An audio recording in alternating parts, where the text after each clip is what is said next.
میرے پیارے اسلامی بھائیوں، اور آج اس عظیم الشان محفل میلاد میں شامل ہونے والے عاشقان رسول اس وقت سوشل میڈیا پر بھی یہ لائیو جا رہا ہے جو اس کے ناظرین ہیں، رب کریم کا ہم جتنا شکر ادا کریں وہ کم ہے کہ اس نے ایک بار پھر ہمیں اپنے اور اپنے حبیب علیہ الصلوۃ والسلام کے ذکر کی اس محفل میں بیٹھنے کی سعادت بخشی ہے۔ رب کریم ہم سب کا جمع ہونا اپنی بارگاہ میں قبول فرمائے۔ آج کے اس عظیم الشان اجتماع کو ہر بار کی طرح پھر شاندار انداز میں منعقد کرنے کے لیے چامڑیا برادران جو ہیں جناب امجد چامڑیا صاحب، حاجی افضل چامڑیا، ان کے بھائی سلمان چامڑیا اور پوری فیملی کو دل کی گہرائیوں سے مبارکباد پیش کرتا ہوں۔ حضرت کی سرپرستی میں یہ جس محبت کے ساتھ اپنی یہ محفل سجاتے ہیں، انسپریشن ہے، سچی بات ہے۔ جس طرح ان کا فالو اپ ہوتا ہے، مجھے کچھ دنوں پہلے مدینہ منورہ سے غالباً 12 ربیع الاول کی رات ہی تھی یا اس سے پہلے کا دن تھا، امجد بھائی کا ایک بڑا ہی خوبصورت سا میسج آیا، اور جس انداز سے انہوں نے مدینہ منورہ سے مجھے اپنی محفل کی دعوت دی اور کہا کہ میں آقا علیہ الصلوۃ والسلام کی بارگاہ میں ان کو بھی دعوت پیش کرنے آیا ہوں۔ ہائے ہائے، مجھے اتنا اچھا لگا، آنکھوں میں اشک آ گئے کہ سبحان اللہ، اپنی محفل کی پریپریشن اس انداز سے بھی کوئی کرتا ہے کہ میں مدینے آیا ہوں نبی پاک سے عرض کرنے کہ حضور ہم آپ کے میلاد کی محفل سجانے جا رہے ہیں، اس کے لیے کامیابی کی بھی دعا کرنے گئے تھے اور پھر آقا سے بھی عرض کیا۔ سچی بات ہے، یہ عشق بھری محفل ہے اور یہ بات طے ہے کہ وہ لوگ خدا شاہد قسمت کے سکندر ہیں، وہ لوگ خدا شاہد قسمت کے سکندر ہیں جو سرور عالم کا میلاد مناتے ہیں، کیونکہ محبوب کی محفل کو محبوب سجاتے ہیں، آتے ہیں وہی جن کو سرکار بلاتے ہیں۔ اللہ اس محفل کو قبول بھی فرمائے، ہماری حاضری بھی قبول فرمائے، اور نبی پاک علیہ الصلوۃ والسلام کے فیضان سے ہم سب کو مالا مال فرمائے۔ درود پاک پڑھنے کے بے شمار فضائل و برکات ہیں۔ ایک بہت ہی کمال کی حدیث ہے، سرکار دو عالم صلی اللہ علیہ وسلم کا فرمان عالی شان ہے کہ جو کوئی شخص مجھ پر ایک مرتبہ درود پاک پڑھے، اللہ کریم اس پر اپنی 10 رحمتیں نازل فرماتا ہے، اس کے 10 گناہوں کو مٹا دیتا ہے اور اس کے نامہ اعمال میں 10 نیکیاں لکھی جاتی ہیں۔ چونکہ مجھے یہ اچھی طرح معلوم ہے کہ آج کراچی کے بہت اہم بڑے بڑے تاجران یہاں موجود ہیں، تو میں اپنے آج کے بیان میں کچھ چیزیں وہ بھی آپ کی طرف بڑھاؤں گا جو آپ کی کیلکولیشن کے حساب سے بھی سمجھ آئیں گی اور زندگی اور اچھے انداز سے ہم کیسے گزار سکتے ہیں۔ دیکھیے، قیامت کے دن آج ہم اپنی زندگی میں بیلنس شیٹ بناتے ہیں، چیک کرتے ہیں کہ ڈیٹ سائیڈ کیا ہے، کریڈٹ سائیڈ کیا ہے۔ اس حدیث کو میں ایک اور ایسپیکٹ سے آپ کو سمجھانا چاہتا ہوں جس سے آپ کو ریئلائز ہو what is the importance of درود پاک۔ قیامت کے دن بھی ایک بیلنس شیٹ بنائی جائے گی۔ آج ہم دیکھتے ہیں نا کہ کوئی بیچارہ اگر ڈیٹ میں زیادہ چلا گیا ہے، کریڈٹ کم ہے، تو ہم کہتے ہیں ڈیفالٹر ہو گیا، یہ تو مائنس میں چلا گیا، مگر دیر از اے وے ان دس دنیا، اس دنیا میں تو کوئی راستہ ہے کہ کسی کو ہم قرض سے نکال دیں، اس کی بیلنس شیٹ نارمل کر دیں، کوئی وہ لون لے لے، کوئی مدد کر دے، مگر قیامت کے دن جو بیلنس شیٹ بنے گی نا وہ بڑی کروشل ہوگی۔ قرآن کہتا ہے فَأَمَّا مَنْ ثَقُلَتْ مَوَازِينُهُ فَهُوَ فِي عِيشَةٍ رَاضِيَةٍ۔ اللہ فرماتا ہے قرآن میں کہ جب قیامت کے دن جس کی نیکیوں کا پلڑا بھاری ہوگا وہ جنت کے عیش میں ہوگا، مزے میں ہوگا، اور آگے فرمایا وَأَمَّا مَنْ خَفَّتْ مَوَازِينُهُ فَأُمُّهُ هَاوِيَةٌ وَمَا أَدْرَاكَ مَا هِيَهْ نَارٌ حَامِيَةٌ۔ قرآن کہتا ہے جس قیامت کے دن نیکیوں کا پلڑا ہلکا ہو گیا اس دن وہ جہنم کی بھڑکتی ہوئی آگ میں ہوگا۔ وہ بیلنس شیٹ بڑی کروشل ہے۔ وہاں روایتوں میں آتا ہے کسی کے پاس اگر ایک نیکی بھی کم پڑ جائے تو پھر وہ مارا پھرے گا، اپنی ماں کے پاس جائے گا، دوستوں کے پاس جائے گا، محبت کرنے والوں کے پاس جائے گا، but nobody help him on the day of judgment۔ کوئی ایک گڈ ڈیڈ، کوئی ایک نیکی بھی نہیں دے گا۔ تو پتا چلا کہ اس دن تو بیلنس شیٹ کریڈٹ میں ہونا ضروری ہے، ورنہ تو مارے جائیں گے، اس دن تو کوئی ہیلپ آؤٹ نہیں کر پائے گا۔ تو آج ہی غور کرنا ہے کہ قیامت کے دن نیکیوں کا پلڑا بھاری ہونا چاہیے۔ اب میں ایک بڑا ریئلسٹک سوال کرنا چاہتا ہوں، بڑی تعداد میں یہاں بھی لوگ ہیں، پردے میں میری بہنیں بھی سن رہی ہیں، اپنے دل سے پوچھیے کہ اگر آج میرا انتقال ہو جائے، پاسبل تو ہے، تو میری نیکیاں زیادہ ہیں یا میرے گناہ زیادہ ہیں؟ اور اگر دل سے یہ جواب آ رہا ہے کہ ہاں گناہ زیادہ ہیں، نیکیوں کا تو ویسے ہی پتہ نہیں کی ہیں تو قبول بھی ہوئی کہ نہیں، خلاص بھی نہیں ہوتا ہماری نیکیوں، تو پھر کیا کرنا ہے؟ کیا وہاں شرمندہ ہونا؟ تو اب ایسے کام کرنے ہیں کہ نیکیوں کا پلڑا بھاری ہو جائے، وہاں کی شرمندگی سے بچیں۔ اب دوبارہ یہ حدیث پاک سنیں کہ آقا علیہ السلام نے فرمایا جو ایک بار درود پاک پڑھے اس کے نامہ اعمال میں 10 نیکیاں لکھی جاتی ہیں، 10 گناہ معاف ہو جاتے ہیں، 10 درجے بلند ہو جاتے ہیں۔ تو اٹ مینز جتنے درود پاک میں پڑھتا جاؤں گا میری نیکیوں کا پلڑا بھاری ہوتا جائے گا، گناہوں کا پلڑا ہلکا ہوتا جائے گا۔ یہ میری قیامت والی بیلنس شیٹ کو بیلنس کرنے کا شاندار فارمولہ ہے۔ تو پلیز اپنی زندگی میں درود پاک کو شامل کیجئے، فضول باتوں سے اپنے آپ کو بچائیے۔ آج کل یہ سوشل میڈیا ہمارا گھنٹوں لے جاتا ہے۔ درود پاک ذکر و اذکار کے لیے وقت نکالیے، آئیے نیت کیجئے، میں بھی کثرت سے درود پاک پڑھنے کی نیت کروں، آپ بھی نیت کریں اور محبت کے ساتھ بآواز بلند درود پاک پڑھ لیں۔ صلو علی الحبیب صلی اللہ تعالی علی محمد صلی اللہ علیہ وسلم۔ نعت شریف کا ایک بہت ہی خوبصورت شعر ہے، ان کے جو غلام ہو گئے وقت کے امام ہو گئے، نام لیوا ان کے جو ہوئے ان کے اونچے نام ہو گئے۔ یاد رکھیے پیارے اسلامی بھائیوں، نبی پاک علیہ السلام، آج ہم ماشاءاللہ میلاد منانے جمع ہوئے، جن نے نبی پاک کے نام کو بلند کرنے کی کوشش کی نا، اپنا حصہ ملایا، اللہ نے ان کے ناموں کو عروج عطا فرمایا۔ اور نبی پاک سے جس چیز کو نسبت ملی، شاعر مشرق لکھتے ہیں نا، ذرہ ریت کو دیا تو نے طلوع آفتاب، نبی پاک نے ریت کے ذرے کو بھی اگر ٹچ کیا تو اسے طلوع آفتاب بنا دیا۔ اس کی بہت ساری مثالیں ہیں۔ مدینہ منورہ کو دیکھیں، جب نبی پاک مدینہ پاک نہیں پہنچے تھے تو مدینے کو لوگ یثرب کہتے تھے، بلاؤں والی سرزمین کہتے تھے، مگر میرے آقا جب ہجرت کر کے مدینے پہنچے تو مدینے کے غبار میں بھی شفا ہو گئی۔ کیا فرمایا؟ جب سے قدم لگے ہیں رسالت مآب کے، جب سے قدم لگے ہیں رسالت مآب کے، جنت بنا ہوا ہے مدینہ حضور۔ اس سے پہلے تو مدینے کو کوئی نہیں جانتا تھا۔ یہ شان ہے میرے آقا، کیسے کیسے عروج عطا فرمایا، ذرہ ریگ کو دیا تو نے طلوع آفتاب۔ اگر نبی پاک کے بچپن کی بات کریں، عرب شریف میں بچپن میں لوگ اپنے بچوں کو دودھ پلانے کے لیے دائیوں کے حوالے کرتے تھے۔ اس کی 2-3 ریزن تھی کہ بچہ گاؤں میں جائے گا تو اس کی زبان بھی اچھی، عربی لینگویج بھی امپروو ہوگی، اور اس کے ساتھ ساتھ اس کے ہیلتھ کے معاملات بھی بہتر ہو جائیں گے، آب و ہوا اچھی ہوگی۔ اس زمانے میں جب نبی پاک کی ولادت ہوئی تو مکے میں بہت ساری دائیاں آئیں کہ بچے لے کر جائیں گی اور انہیں دودھ پلائیں۔ ایک دائی کہتی ہے کہ میری باڈی میں بھی دودھ کم تھا، میں خود بھی کمزور تھی، اور جب مکے جا رہی تھی تو میرے جانور کا حال یہ تھا، میری اونٹنی سب سے پیچھے رہ جاتی تھی۔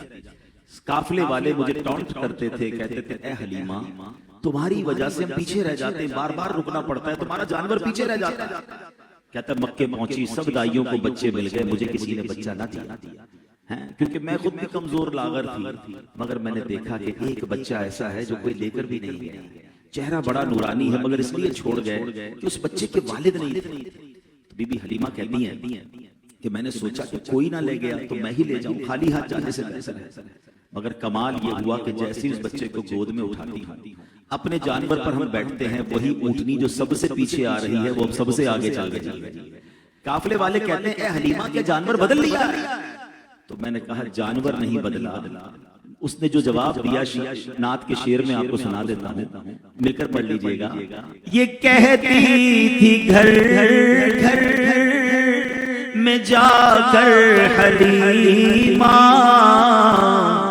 میرے گھر میں خیر الورا گئے ہیں، بڑے اوج پر میرا اب مقدر، میرے گھر حبیب خدا گئے۔ کہتے ہیں اونٹنی نے بھی دودھ دینا شروع کر دیا۔ اپنے گاؤں پہنچی تو بی بی حلیمہ، اس زمانے میں لوگ چراغ جلاتے تھے، ساری رات چراغ نہیں جلاتے تھے، جتنی دیر ضرورت پڑتی تھی چراغ جلاتے تھے، چراغ گل کر دیتے، اندھیرے میں سو جاتے۔ گاؤں والوں نے نوٹس کیا کہ بی بی حلیمہ سعدیہ کا گھر ساری رات روشن رہنے لگا۔ صبح اٹھ کے گاؤں والے پوچھتے ہیں اے حلیمہ لگتا ہے بڑے پیسے آ گئے، اتنا چراغ جلاتی ہوں؟ تو بی بی حلیمہ کہتی میں کوئی چراغ نہیں جلاتی، جو بچہ لائی ہوں اس کے چہرے سے نور اتنا نکلتا ہے کہ اس کی برکت سے ساری رات گھر روشن رہتا ہے۔ یہ ظلمت سے کہہ دو کہ ڈیرے اٹھا لے، کہ ہیں ہر طرف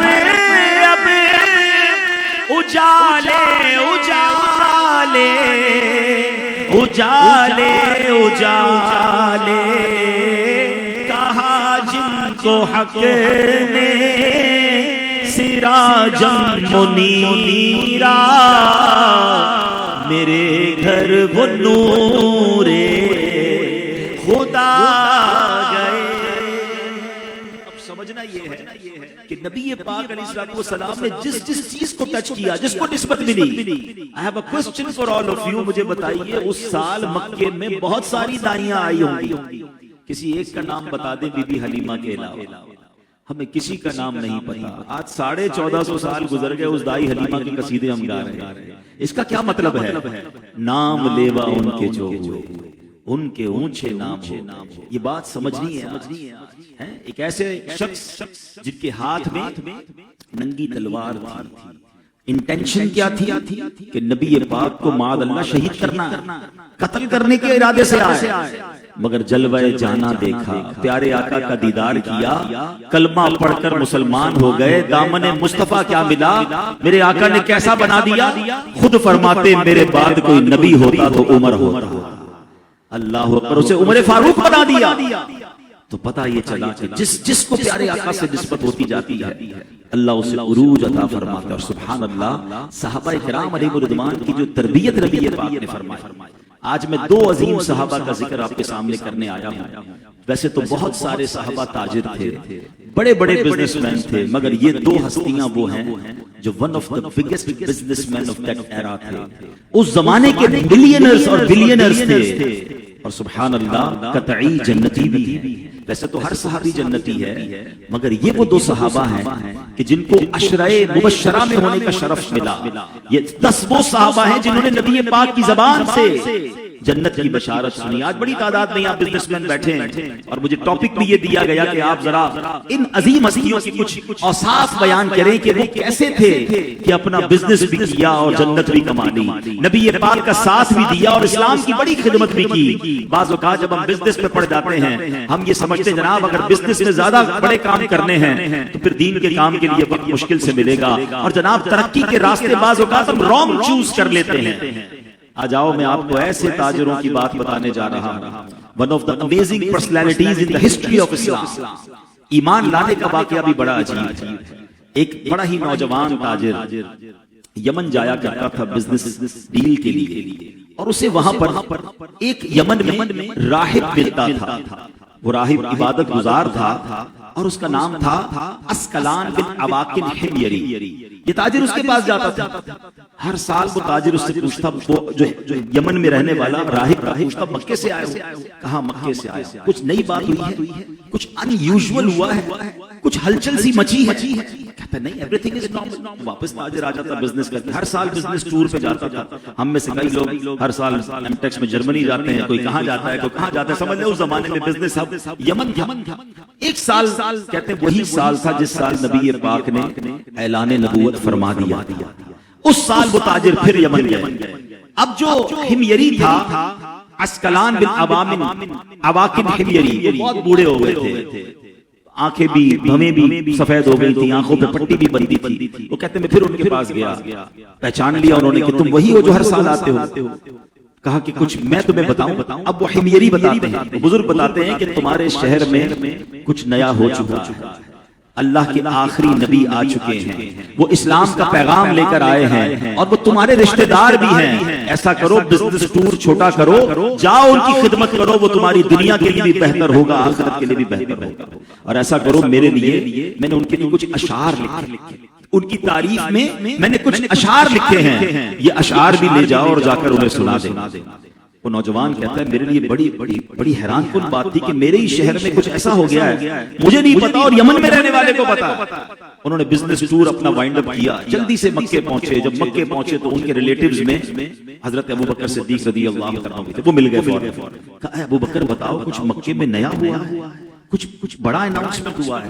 کہا ہاں جناب رسول اللہ صلی اللہ علیہ وسلم نے اعلان نبوت فرما دیا، اللہ ایک ہے، اس کی دعوت دے رہے ہیں، وہ اللہ وحدہ لا شریک کی طرف بلا رہے ہیں، وہ اللہ پاک کے آخری نبی ہیں اور ان کا پیغام بہت ہی خوبصورت ہے۔ کہا جلدی بتاؤ کہاں ملیں گے؟ کہا حضرت خدیجہ رضی اللہ تعالیٰ عنہا کے گھر میں موجود ہیں۔ وہ نوجوان کہتا ہے میں تلاش کرتا ہوا نورانی چہرے والے اللہ کے آخری نبی صلی اللہ علیہ وسلم کی بارگاہ میں پہنچا۔ جب میں پہنچتا ہوں تو وہ مجھے دیکھ کر مسکراتے ہیں، کہتے ہیں اس نوجوان سے مجھے خیر کی امید ہے، اے نوجوان یہ بتاؤ تمہارے ساتھ یمن میں کیا ہوا؟ کہتے ہیں میں نے تھوڑا سا کوسچن کرنے کے لیے میں نے کہا آپ ہی بتا دیں میرے ساتھ کیا ہوا۔ تو سبحان اللہ نبی پاک فرماتے ہیں حمیر کے رہنے والے نے میرے لیے کچھ تمہارے ہاتھ میں بھجوایا ہوگا، کچھ تمہیں پیغام دیا ہوگا۔ وہ کہتے ہیں میں شاک ہو گیا کہ ان کو یہ بھی معلوم ہے کہ یمن میں گیا ہوں اور وہاں سے کوئی پیغام لے کر آیا ہوں۔ کہتے ہیں میں نے نبی پاک کے سامنے وہ اشعار پڑھنا شروع کیے جو سرکار دو عالم علیہ السلام کی شان میں اس راہب نے لکھے تھے، اور میں کلمہ پڑھ کر مسلمان ہو گیا۔ سبحان اللہ، رسول اللہ صلی اللہ علیہ وسلم نے اشعار سنے نا، سنو ہمارے لیے بھی اس میں بڑا دلاسا ہے۔ سرکار دو عالم علیہ السلام فرماتے ہیں کہ کئی لوگ ایسے ہیں جو مجھ پر بن دیکھے ایمان لاتے ہیں اور میری رسالت کی تصدیق بھی کرتے ہیں، وہ میرے سچے بھائی ہیں۔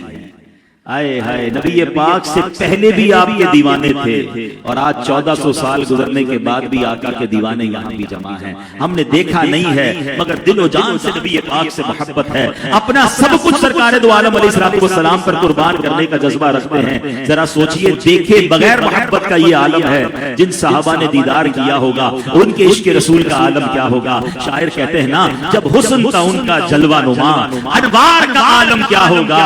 ہر کوئی ہے بن دیکھے تو دیدار کا عالم کیا ہوگا۔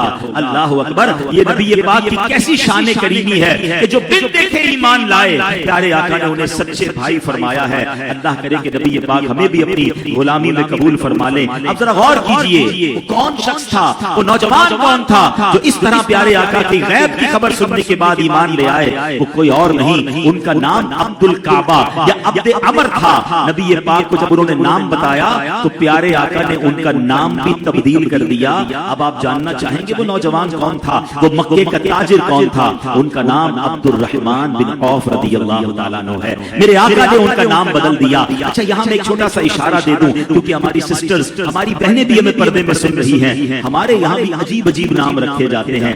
نام کی معنی کے پیچھے کوئی نہیں ہوتا، یونیکنیس کے پیچھے موجود ہوتے ہیں، اور نبی پاک نے یہ ایک بار نہیں کیا۔ پیارے آقا کی عادت کریمہ تھی جب نام سنتے تھے اور کوئی غلط نام ہوتا جس کا معنی ٹھیک نہ ہوتا نبی پاک بدل دیا کرتے۔ حضرت سیدنا جویریہ رضی اللہ تعالیٰ عنہ، ان کا پہلے نام برہ تھا، نبی پاک نے بدل کر جویریہ کیا۔ حضرت سیدنا عمر کی ایک بیٹی کا نام عاصیہ تھا، یاد رکھیے گا الف سے آسیہ، وہ تو بڑی مبارک خاتون ہے، فرعون کی جو زوجہ تھی اور جنتی عورتوں کی سردار کہا گیا، مگر عاصیہ عین سے، یہ تو جناب گناہگار کو عاصی کہتے ہیں، تو نام رکھتے ہوئے تو سوچتا ہی کوئی نہیں ہے۔ اس زمانے میں ان کا نام عاصیہ تھا، تو میرے آقا نے ان کا نام بدل کر جمیلہ رکھ دیا۔ تو یہاں ایک مدری پھول لے لیجئے کہ بچوں کے اچھے نام رکھیں، اچھی نسبتوں والے نام رکھیں، یونیک ناموں کے چکر میں نہ پڑیں کہ جناب کو ایسا نام بتائیں چاہے اس نام کا معنی ہی کچھ نہ ہو، بلکہ اب تو عجیب و غریب نک نیم اور ٹامی پتہ نہیں کون کون سے نام سننے کو مل رہے ہوتے ہیں کہ مسلمانوں کے نام نہیں ہوتے، یہ تو اداکاروں کے پتہ نہیں فلموں سے ایکسٹریکٹ کر کے نام رکھ رہے ہیں۔ نہیں، ہم سرکار علیہ السلام کے امتی ہیں، نام رکھنا ہے تو صحابہ، اہل بیت، اولیاء کے نام پر نام رکھیں، اور ہمیشہ ایک اور مدری پھول لے لیں کہ اپنے بچوں کا نام، بیٹا ہو تو کوشش کریں اس کا نام محمد رکھیں۔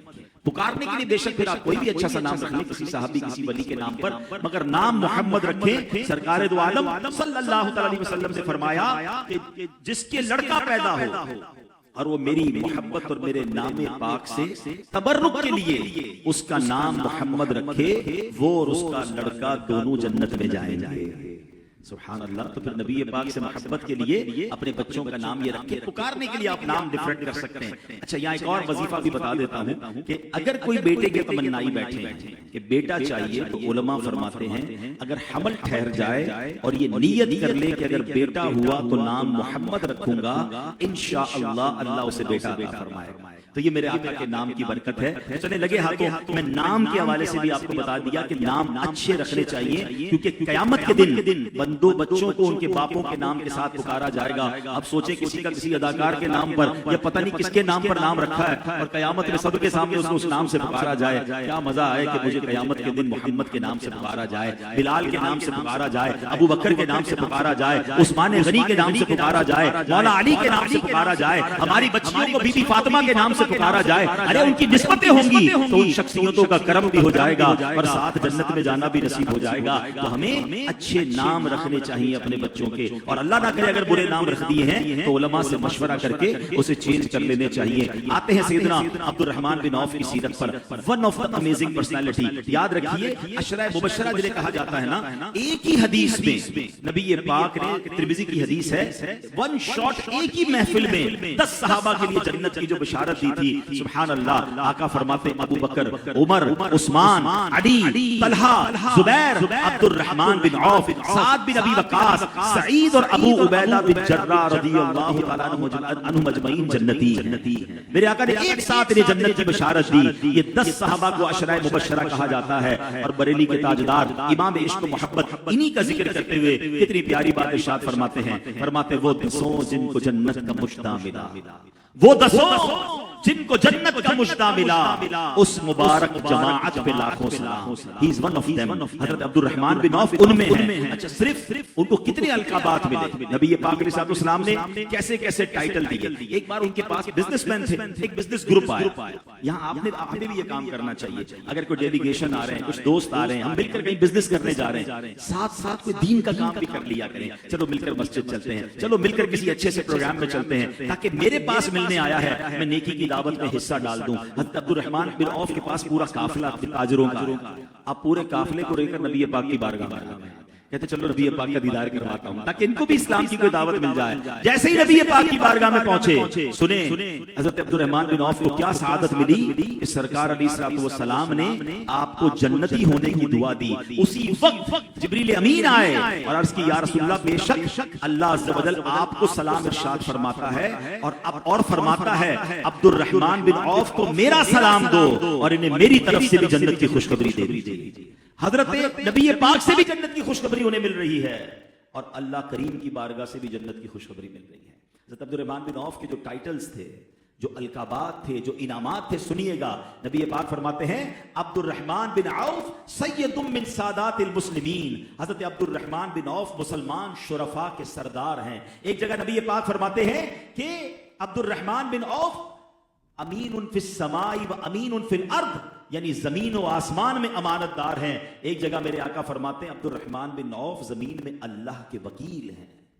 کہیں امانت دار کہا جا رہا ہے, کہیں وکیل کہا جا رہا ہے, کہیں جنت کی بشارت دی جا رہی ہے. اب ذہن میں سوال تو پیدا ہوگا نا کہ ایسا کیا عمل تھا ان کا. بزنس مین تھے اور اتنا نبی پاک انہیں چاہتے تھے, اتنا رب عز و جل کی طرف سے رحمتیں برس رہی ہیں. اب میرے پیارے تاجروں, یہاں بڑے ویل آف لوگ موجود ہیں. دیکھیں دنیا اللہ نے ہماری میں سے بہت سو کی بہت اچھی کر دی ہے. ہم بہت ایزی لائف گزار رہے ہیں الحمدللہ. اللہ نے کروڑوں سے اچھا بنا دیا, مگر انجوائے آخرت میں بھی تو کرنا ہے نا, کہ صرف یہی مزے کر کے آخرت میں اللہ نہ کرے کسی کو مار پڑے. تو اب زندگی میں وہ آپ بڑے بڑے سیمینار اٹینڈ کرتے ہوں گے, بڑے بڑے آپ جناب لیکچرز لیتے ہیں کہ جناب اپنے بزنس کو کیسے مینٹین کیا جائے, سسٹینیبل فیملی لائف کیسے ہو جائے, ہمارا بزنس گرو کیسے کرے. یہ بھی تو سیکھیے کہ جناب جن کامیاب تاجروں نے جنت حاصل کر لی, جو قطعی جنتی ٹھہرے, تجارت میں بھی ون آف دا ٹاپ تھے, بلینئر تھے, اور انہیں جنت کی بشارتیں مل رہی ہیں, اللہ رسول کی طرف سے انعامات مل رہے ہیں. اب میں کچھ عادتیں آپ کو حضرت عبد الرحمن بن عوف کی بتانا چاہتا ہوں, کچھ وہ کام بتانا چاہتا ہوں جو انہوں نے اپنی لائف میں کیے اور کیسی دعائیں دی. ایک بار نبی پاک علیہ السلام نے فرمایا کہ میرے بعد, دنیا سے پردہ فرمانے کے بعد, میری ازواج مطہرات کی جو چاکری کرے گا, یعنی ان کی خدمت کرے گا, الصادق والبار ہوگا, یعنی سچا اور نیک ہوگا. حضرت عبد الرحمن بن عوف نے جب یہ سنا نا, آپ نے ٹھان لی کہ بس اب میں نے اہل بیت کی خدمت کرنی ہے. ازواج مطہرات کی اتنی خدمت کی, ان کو کہیں ٹریول پہ جانا ہوتا, حج پہ جانا ہوتا, سواری کا انتظام کرنا, بلکہ خود خادم بن کر جاتے تھے, ان کے تمام ضروریات کو پورا فرماتے. سبحان اللہ. اور اس قدر خدمت کی کہ پھر اللہ کریم نے کیسا نوازا. تو پتہ چلا کہ ایک کمال حضرت عبد الرحمن بن عوف کا کیا ہے, نبی پاک کے گھرانے کی خدمت کرنا. ہم اس زمانے میں تو نہیں ہے, مگر 1400 سال بعد موجود ہیں. پیارے آقا کی آل کے لوگ اب بھی موجود ہیں. اپنی زندگی میں سیدوں کی خدمت کو شامل کر لیجئے. ترقی چاہتے ہیں نا، آل رسول کی خدمت کیجئے. کچھ غریب سید خاندان کو آپ اسپانسر کر دیجئے کہ یہ میرے آقا کے خاندان کے لوگ ہیں. ہم کہتے تو ہیں نعتوں میں کہ نبی پاک کے صدقہ کھا رہے ہیں، رب ہے معطی، یہ ہے قاسم، رزق اس کا ہے، کھلاتے یہ ہیں. تو جن کا صدقہ کھا رہے ہیں ان کی اہل بیت کی اور ان کی آل کی خدمت اپنا طریقہ بنا لیجئے نا، انشاءاللہ آپ نوازے جائیں گے. عبد الرحمن بن عوف خوددار بڑے تھے. ہوا کیا تھا کہ جب مکے سے مدینے لوگوں نے مائیگریٹ کیا، ایمپٹی ہینڈڈ مائیگریشن تھی، وہ کچھ بھی نہیں لے جا سکے، پراپرٹی بھی چھوٹ گئی، پیسے بھی چھوٹ گئے. اب مدینے گئے تو بڑے بڑے مالدار صحابہ بھی اس میں تھے، مگر کچھ بھی نہیں، گھر بھی نہیں تھا. مگر کمال کیا ہوا، تاریخ اسلام کا ایک سنہرا واقعہ کیا تھا کہ نبی پاک نے صحابہ میں اخوت کا رشتہ قائم کرنا شروع کیا. نبی پاک نے ایک صحابی کی ایک انصار صحابی کو مہاجر صحابی کی، مہاجر وہ تھے جو مائیگریٹ کر کے گئے تھے، انصار وہ تھے جو پہلے سے ہی وہاں سیٹل ڈاؤن تھے. تو نبی پاک نے فرمایا کہ سب ایک ایک صحابی کی ایک ایک فیملی کو اسپانسر کریں اور ان کو ٹیک کیئر کریں. حضرت عبد الرحمن بن عوف جو تھے، ان کے پاس جن صحابی کے ساتھ نبی پاک علیہ السلام نے ان کو یوں سمجھیے کہ ایڈجسٹ کیا یا حکم فرمایا کہ ان کا رشتہ بنا دیا، ان صحابی کا نام تھا حضرت سعد بن ربیع انصاری. اچھا، وہ تو کمال کے، وہ بڑے ویل آف تھے، بڑے پیسے والے تھے. حضرت عبد الرحمن بن عوف کو اپنے گھر لے گئے کہ دیکھیں میری اتنی پراپرٹیز ہیں، اتنے پیسے ہیں، آدھا آپ کا آدھا میرا. میرے آقا نے آپ کو میرا رفیق بنایا نا، تو اب ساری ذمہ داری میری ہو گئی. پراپرٹیز آدھی آدھی، پیسے آدھے آدھے. مگر اگلی آفر اتنی حیران کن تھی، وہ کہتے میری 2 بیویاں ہیں، آپ ایک پسند فرما لیں، میں اس کو طلاق دیتا ہوں، عدت کے بعد آپ اس سے نکاح کر لیں، کیونکہ مجھے آپ کا رفیق نبی پاک نے بنایا ہے. اللہ اکبر، ایسا ایثار، سب کچھ 50-50. مگر اس سے بڑا کمال حضرت عبد الرحمن بن عوف کا تھا، آپ نے 1 روپیہ بھی نہیں لیا، کوئی آفر قبول نہیں کی. خودداری دیکھیں، فرماتے مجھے کچھ نہیں چاہیے، مجھے بتاؤ مدینے میں بازار کہاں ہے، مارکیٹ کہاں ہے، آئی نو مائی بزنس ویری ویل، مجھے طریقہ بتاؤ کدھر جانا ہے، اس کے بعد میں جانوں اور میرا کام جانے. اللہ اکبر، اتنی بڑی آفر کو ٹھکرایا. حضرت عبد الرحمن بن عوف مدینے کے بازار جاتے ہیں، گھی اور پنیر کا کاروبار آپ نے شروع کیا. اللہ اکبر، آج ہم بات کر رہے ہیں کہ وہ بلینر ہیں. مدینے میں ایمپٹی ہینڈڈ گئے تھے، مگر امانت داری، سچائی سے ایسا بزنس گرو کیا کہ سبحان اللہ کہاں کے کہاں پہنچ گئے. تو یہاں ایک اور پوائنٹ سیکھنے کو کیا ملا، اپنے اندر خودداری ہونی چاہیے، دوسروں کے مال پر، دوسروں کی مدد پر نظر نہیں ہونی چاہیے.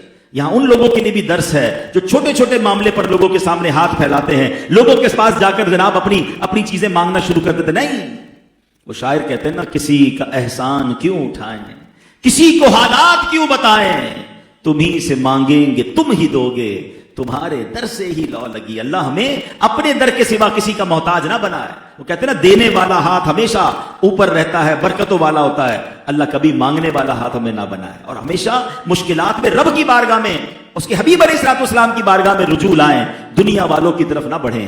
تو اے میرے پیارے اسلامی بھائیوں، ایسی خودداری تھی. ایک بار حضرت عبد الرحمن بن عوف 8000 درہم لے کر نبی پاک کے پاس آئے. کہتے حضور 8000 ہیں، 4000 گھر والوں کے لیے چھوڑے، 4000 اللہ کی راہ میں آپ کے پاس لائے. 50% راہ خدا میں خرچ کیا. اللہ کے حبیب علیہ السلام نے دعا دی کہ اے عبد الرحمن، اللہ تمہارے مال میں برکت ڈال دے. کہتے ہیں نبی پاک سے ایسی دعا لی کہ مجھے یقین ہوتا تھا پتھر بھی اٹھاؤں گا تو سونا نکلے گا. میری ہر بزنس ڈیل کامیاب ہوتی چلی گئی. اور یہ حال ہوا کہ جب آپ کا وصال ہوا تو اتنا سونا آپ نے چھوڑا تھا کہ ترکہ تقسیم کرنے کے لیے کلاڑے کے ذریعے اس سونے کو توڑا جا رہا تھا، اور توڑنے والوں کے ہاتھوں میں چھالے پڑ گئے. اتنا بڑا سرمایہ حضرت عبد الرحمن بن عوف چھوڑ کر گئے. اسٹارٹ کیا کیا تھا، ایمپٹی ہینڈڈ تھے، گئے مدینے کے بازار میں تھے، خودداری تھی، اہل بیت کی خدمت تھی، سخاوت تھی.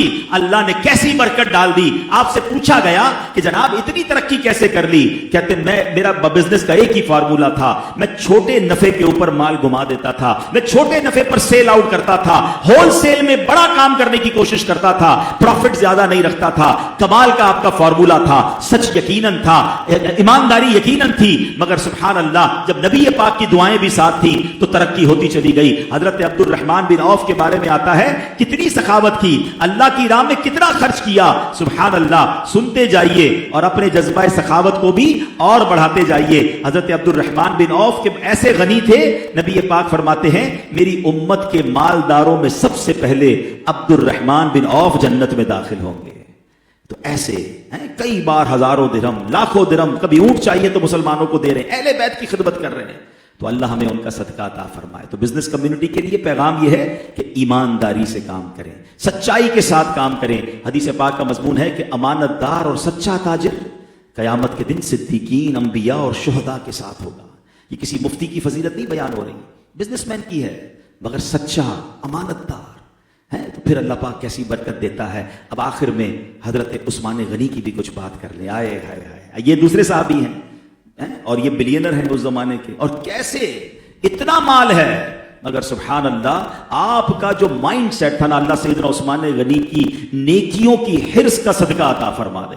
اللہ غنی، یقین کریں امیزنگ پرسنالٹی ہیں. ارے ایک بار جس کو جنت کی بشارت مل گئی اب اس کو اور کیا ضرورت ہے؟ ہمیں تو جناب حج کر لے تو ہمیں لگتا ہے جنت کے ٹکٹ مل گیا ہے. بندہ حج کر کے آتا ہے ایسا سمجھتا پکا ہو گیا، اب تو کچھ نیکی نہ بھی کروں تو سب چلے گا.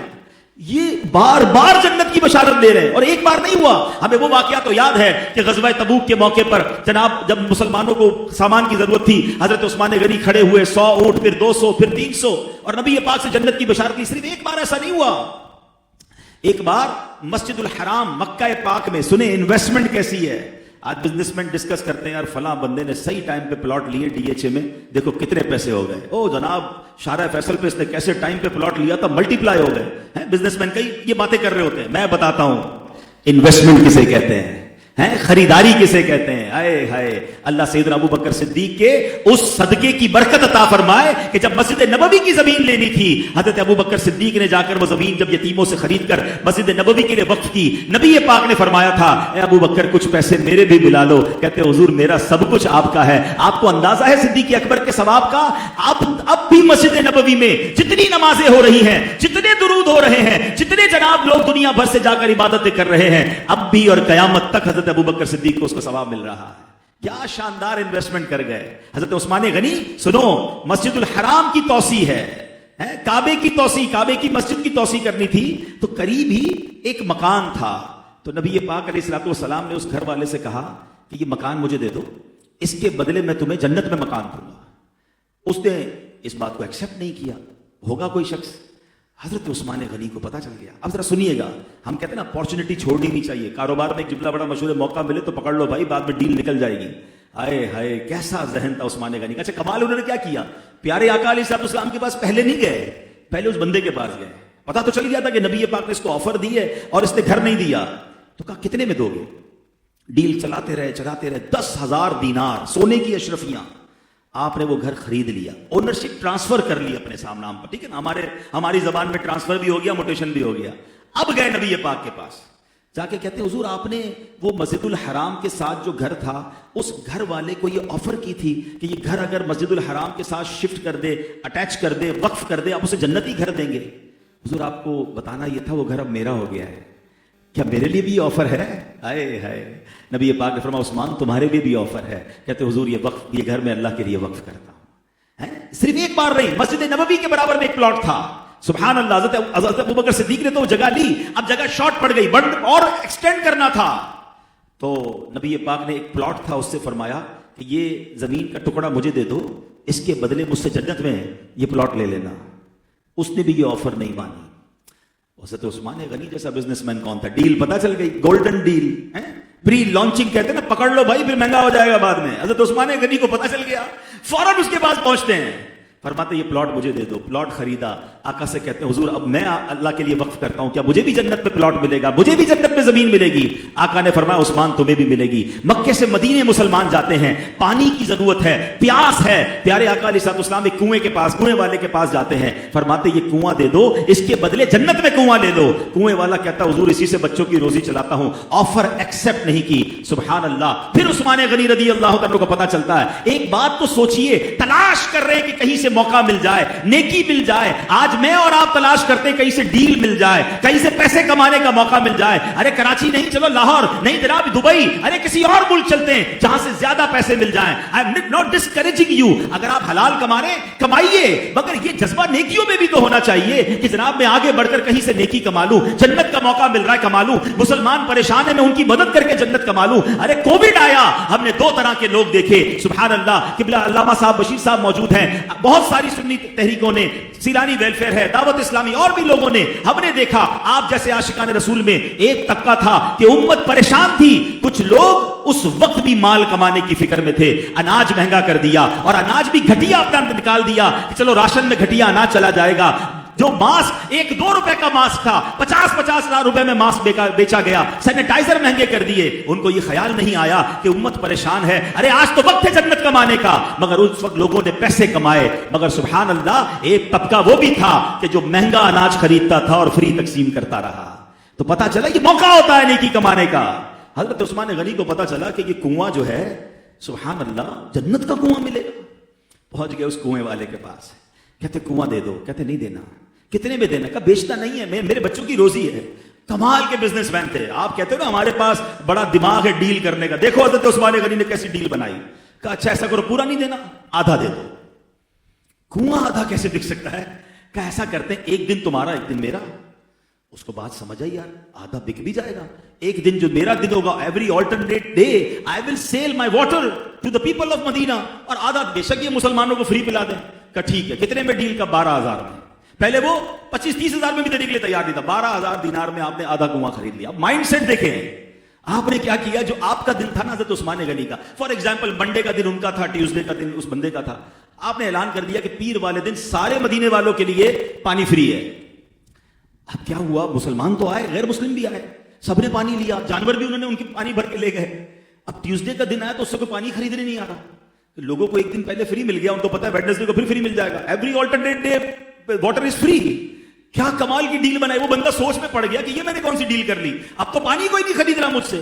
حضرت عثمان غنی تھوڑے دن بعد گیا کہ اب کیا ارادہ ہے, آدھا باقی بیچنا ہے. کہا لے لو بھائی آدھا, اب کہا کم پیسوں میں لوں گا. پہلے تو زیادہ پیسے میں بیچا تھا نا, آدھا پہلا 12,000 میں لیا, اگلی ڈیل 8,000 میں بنائی, 20,000 دینار میں پورا کنواں لیا. آقا کے پاس پہنچ گئے, کہتے حضور وہ آفر میرے لیے ہے جو اس کو دی تھی کہ کنواں کے بدلے جنت میں کنواں ملے گا. نبی پاک فرماتے ہیں عثمان تمہارے لیے بھی ہے. کنواں خرید کر مسلمانوں کے لیے وقف کیا اور جنت کا کنواں حاصل کر لیا.